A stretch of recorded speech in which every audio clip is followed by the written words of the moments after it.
Plasminate, of course. Regardless, it has that kind of Halo 2-ish, radiant look.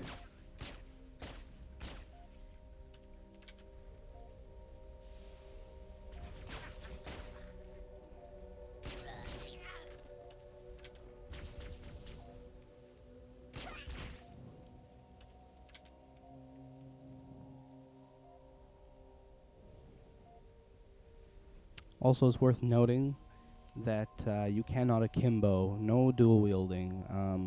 Can't duel your SMGs, can't duel your pistols. You're going to have to work with what you got. There is this little waypoint system that you activate by pressing up on the D-pad. Helpful if you get lost. There's also a map that I'll showcase in a minute. This game is a lot less linear than you might expect. You might get lost a little bit. The map's a good way of finding your way, and so are these little waypoints that you can put up.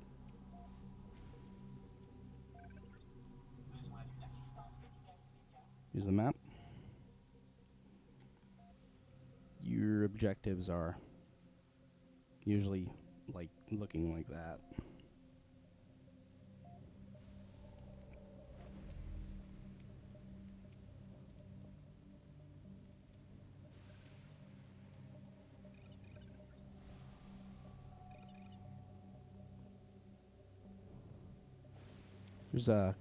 There are plenty of these Covenant symbols that are only seen with the visor on. I won't tell you what they do right now, but I can tell you they're of some help when you're going through areas. Also worth noting, there are no skulls, but there are plenty of audio logs that you can download from very many places. I won't reveal any of these locations to you at the moment. You can find them yourself. However, you can listen to them later, and they provide some extra backstory to some of our characters.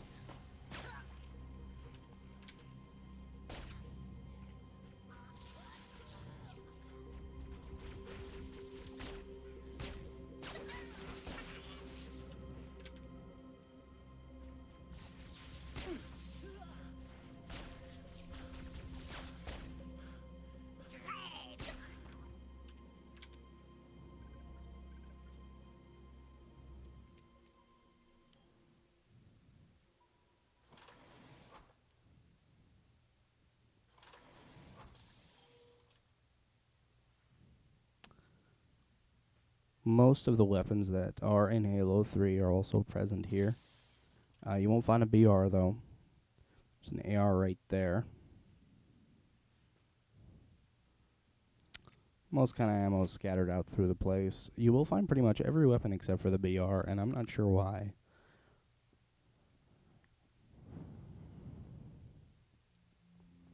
I will note that some of the weapons do have a little bit of a different animation regarding shooting it.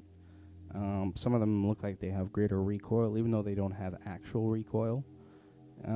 This sort of cosmetic recoil kind of accentuates the fact that you are no longer the chief.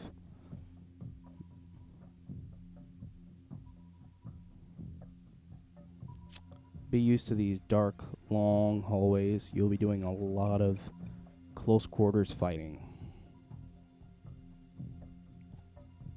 At least in the rookies sections. So that's it for the rookies part.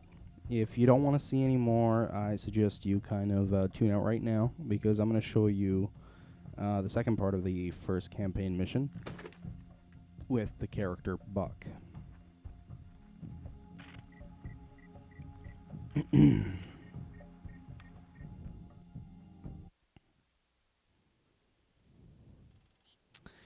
These sort of map views, these green map views, as well as the sort of zooming in and snapshotting cameras that you'll see, their source is actually a major part of the game. It's actually very interesting to, especially later on in the game, and how Bungie implemented this. As you can see, it's sort of a camera view. It's very interesting, very cool.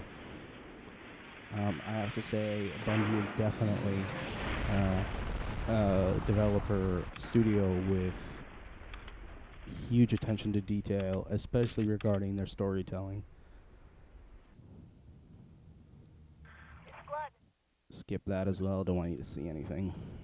So you can see this is much brighter. That's a bunch of plasma being vented through the city. As you know, the Prophet of Regret just went into slip space. And as you can see, the visor doesn't work everywhere. Some bright places are just not that great for that visor. Here we see the AR Orc.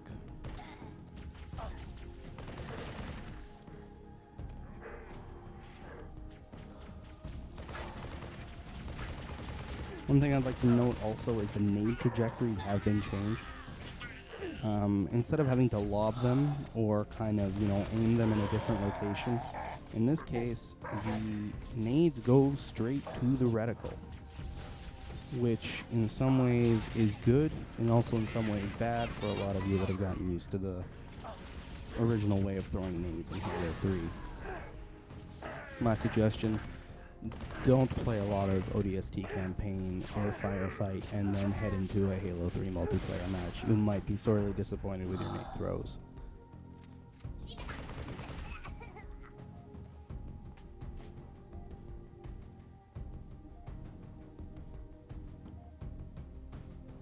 Once again, the artistic flair, absolutely gorgeous.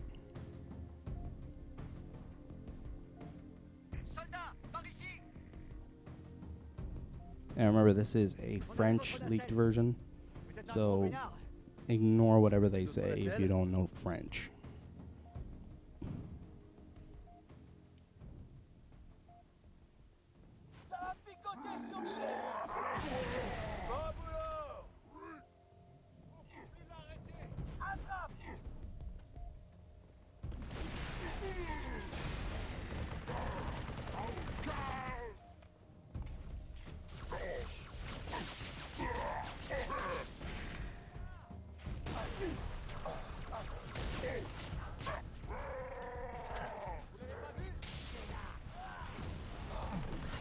Stuck that guy right in the foot.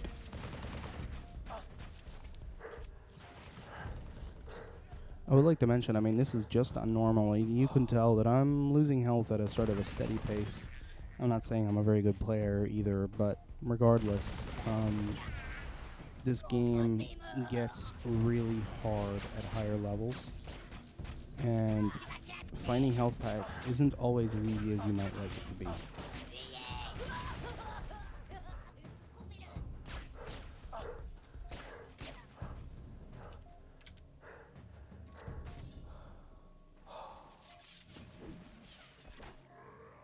That's a beautiful stick. Also, there is not that huge of a difference between your ODST and Master Chief. The only main difference is your health and the fact that you can non-dual wield. Otherwise, you can do pretty much everything, including ripping turrets right off of their housing. In fact, you can, I don't know if you can tell, but it seems like the ODST is a little bit even faster and even more nimble while carrying a turret, which might have further implications.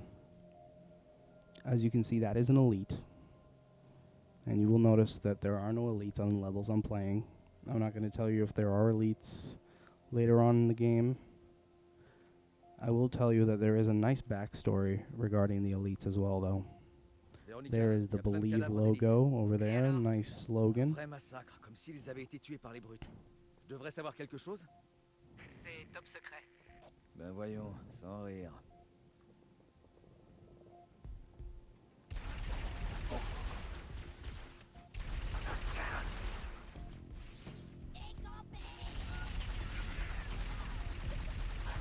Un souci avec tes rapaces. Un tir de plasma surchargé peut liquider leur bouclier, ainsi qu'enlever leur arme.